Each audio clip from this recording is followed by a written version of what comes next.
రైతులు పండించిన పంటలను ప్రభుత్వం కొనుగోలు చేయాలని చెప్పేసి ఈరోజు అఖిల భారత రైతు కూలీ సంఘం జిల్లా కార్యవర్గం ఆధ్వర్యంలో కలెక్టర్ గారికి వినతి పత్రం అనేటువంటిది ఇవ్వటం అనేటువంటిది జరిగింది. మొక్కజొన్న పంటల రైతులు పండించినటువంటి మొక్కజొన్న పంటను దళారులు అడ్డికి పావుచేసి కొనుగోలు చేస్తూ ఉన్నారు. దళారుల బారి నుండి రైతుల్ని కాపాడాలని చెప్పేసి మేము ప్రభుత్వాన్ని డిమాండ్ చేస్తూ ఉన్నాం. అదే రకంగా పత్తి తేమ శాతం ఏదైతే ఉందో 12% తేమ ఉండాలి అని ప్రభుత్వం నిర్ణయించినటువంటి తేమ శాతాన్ని పెంచాలని చెప్పేసి కూడా మేము సందర్భంగా డిమాండ్ చేయడం అనేది జరిగింది.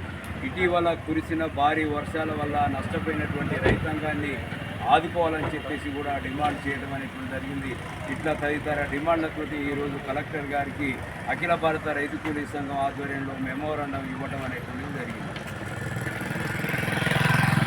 ఈరోజు అఖిల భారత రైతు సంఘం జిల్లా కార్యవర్గ ఆధ్వర్యంలో కలెక్టర్ ఆఫీస్ని ధర్నా చేసి ప్రోత్సహించినాం. ముఖ్యంగా మోంతా తుఫాను వల్ల నీట మునిగినటువంటి పంటలకు ఇంతవరకు క్షేత్రస్థాయిలో అధికారులు వచ్చి పరిశీలన చేసి అంచనా బడ్జెట్ రూపొందించడం జరగలేదు. ఆ రైతులు మొత్తం దిగాలు చెందుతారు. వరి, మొక్కజొన్న, పత్తి దాదాపు వేలాది ఎకరాలలో మన 18 మండలాలు, మన జిల్లాలో 18 మండలాలు మొత్తం కూడా మరి అక్టోబర్ 29, 30 తారీఖు 2 రోజులు కురిసినటువంటి భారీ వర్షం దెబ్బతిన్నది. ఇప్పటికైనా క్షేత్రస్థాయి పోయి పరిశీలన చేసి నష్టపరిహారం అంచనా వేసి రైతులకు వెంటనే నష్టపరిహారం కనుక అందించకపోతే వాళ్ళు రైతులు ఆత్మహత్య చేసుకునేటువంటి తీవ్రమైన పరిస్థితి. కాబట్టి దీన్ని ఆదుకోవాలని ఒక డిమాండ్. ఇంతకుముందు చెప్పినట్టుగా 7 క్వింటాల పత్తి కాకుండా ఎన్ని క్వింటాలు అయినా కూడా సీసీఐ కొనుగోలు చేయాలి. ఇప్పటివరకు ప్రభుత్వం 30% కొనుగోలు చేస్తుంది. అది ఏ పంట అయినా 70% దళాలకు అమ్ముకుంటారు. అది వరి అయినా, మొక్కజొన్న అయినా, పత్తి అయినా ఏదైనా కూడా బయట అమ్ముకోవాల్సిన ఒక ప్రత్యేక దుస్థితి ఉంది. కాబట్టి మొత్తం ప్రభుత్వమే ఏ పంటలైనా కూడా మొత్తం ప్రభుత్వమే చివరి కింద వరకు కొనుగోలు చేయాలనేటువంటిది ప్రధాన డిమాండ్. రెండోది ఎంఎస్ స్వామినాథన్ కమిషన్ ఏదైతే సిఫారసు చెప్పిందో దాని ప్రకారం 2400 మొక్కజొన్న కాదు, తూకు మంత్రంగా 2400 కేటాయించింది. 2900 చిల్లర మొక్కజొన్నకు ఉంది, 10,075 రూపాయలు పత్తికి ఉంది, దాదాపు 2400 చిల్లర అంటే 2900 చిల్లర వరికి ఉంది. కానీ వాళ్ళ ప్రభుత్వం ప్రకటించింది 2400. ఆ ప్రభుత్వం ప్రకటించిన 2400 కూడా 1600 నుంచి 1800కే మొక్కజొన్న కొంటా ఉన్నారు. పత్తి 6000 నుంచి 7000 దాటట్లేదు. అది 8100 ప్రకటించింది. అంటే ప్రభుత్వం ధరలు ప్రకటించడమే ఆగమ్య గోచరంగా ఉందంటే కనీసం ప్రభుత్వం ప్రకటించిన ధరలు కూడా మరి కొనుక్కుంటా ప్రభుత్వం తసారం చేయడం వల్ల ఇదేని పరిస్థితుల్లో దళారులు కొంటా ఉంటారు. దళారుల కాడ మరి తెగనమ్ముకోవాల్సిన పరిస్థితి వచ్చి రైతులు అప్పలపాలై వ్యవసాయ రంగంలో సంక్షోభంలో కూరుకుపోయి వ్యవసాయం చేయలేని స్థితికి నెట్టబడతా ఉంటారు. కాబట్టి రైతాంగాన్ని ఆదుకోవాలంటే వాళ్ళ గిట్టుబాటు ధరలే శరణ్యం, లేదంటే ఆత్మహత్యలే శరణ్యంగా ఉంటుంది.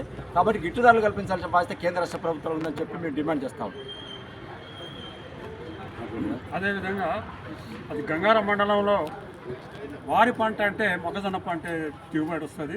అక్కడున్న పెట్టుబడిదారులు నానా ఇబ్బందులు పెడుతున్నారు. రైతుల్ని ఎందుకు ఇబ్బంది పెడుతున్నారంటే పెట్టుబడి మేము పెట్టినాం, ఇలాగా కేంద్రాలకు మీరు అమ్ముకుంటే మా పరిస్థితి ఏంటి అని చెప్పి ఇబ్బంది పెడుతున్నారు. లేదు మీరు అట్లా ఒకవేళ అమ్ముకుంటామంటే మీరు ఒకవేళ అదే రకంగా ప్రభుత్వానికి అమ్ముకొని మాకు డబ్బులు కడతామంటే ఎలాంటి ఒక్క రూపాయి కూడా మేము ఆగటానికి వీల్లేదు. ఎట్టలేదు అప్పులు దిగబడి ఉంటాయి. మేము ఆగమనేది వాళ్ళు డిమాండ్ చేస్తున్నారు. కాబట్టి తక్షణమే మేము ఏమనుకుంటామన్న కలెక్టర్ గారికి ఇప్పుడు కూడా నిబంధనలు ఇచ్చినాం. అదేవిధంగా కలెక్టర్ గారు కూడా వాళ్ళందరినీ పిలిపించి అసలు వారు ఏంటిది అనేది వాళ్ళకు ఒక హెచ్చరించి ప్రభుత్వ దానికే ఇచ్చారు. అంటే అదైనా 1400 మనం అమ్మినా కూడా వాళ్ళకే లాభం, అట్లయినా వాళ్ళకే లాభం.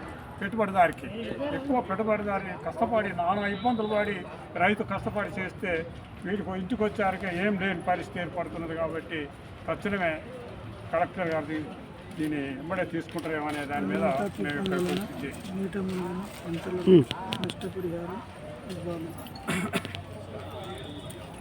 ముఖ్యంగా ఇప్పటికే కొన్ని చోట్ల కొనుగోలు కేంద్రాలు ఏర్పాటు చేయలేని పరిస్థితి ఈ ప్రభుత్వానికి ఉంది.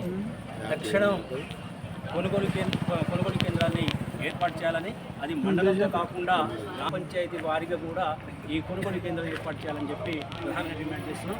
మరొక ముఖ్య విషయం ఏంటని చెప్పనుకుంటే మధ్యలో లైసెన్స్ లేని బ్రోకర్లు కొనడం వల్ల రైతు తీవ్రంగా నష్టపోయే అవకాశం ఉందన్నమాట. అట్లా వాళ్ళు ఏం చేసిరని చెప్పనుకుంటే దాదాపుగా ప్రభుత్వం నిర్ణయించిన ధర ఒకటైతే బ్రోకర్లు ఇంకో ధర కొంటున్న పరిస్థితి అనమాట. అంటే 24,400 రూపాయలు ఉంటే ఇక్కడ 600, 700 కొనుక్కునే పరిస్థితి. కాబట్టి తక్షణం ఇప్పటికైనా ప్రభుత్వం ఏదైతే ఆల్రెడీ ధర ప్రకటించిందో ఆ ధర ప్రకారమైన కొంటే రైతు నష్టపోతుంది. కాబట్టి ఖచ్చితంగా ఆ ధర కొనాలని డిమాండ్ చేస్తున్న పరిస్థితి. ఇటీవల కాలంలో మెంత తుఫాను వల్ల దాదాపుగా రైతాంగం పంటలు తడిసిపోయి చాలా నష్టపోయేటువంటి పరిస్థితి ఉందన్నమాట. ఆ పంట నష్టపోయినటువంటి రైతులు ఎవరైతే ఉన్నారో ఆ పంటకు నష్టపరిహారం ఇవ్వాలని చెప్పిలో ప్రధానంగా డిమాండ్ చేస్తున్నాం. దాదాపుగా ఇప్పటికీ రాష్ట్రంలో చాలా చోట్ల ఈ వర్షాల కారణంగా నష్టపోయిన పరిస్థితి కాబట్టి తక్షణం ఆ జరిగినటువంటి పంటకు నష్టం కల్పించి ఆ నష్టపరిహారం ఇవ్వాలని చెప్పి డిమాండ్ చేస్తున్నాం.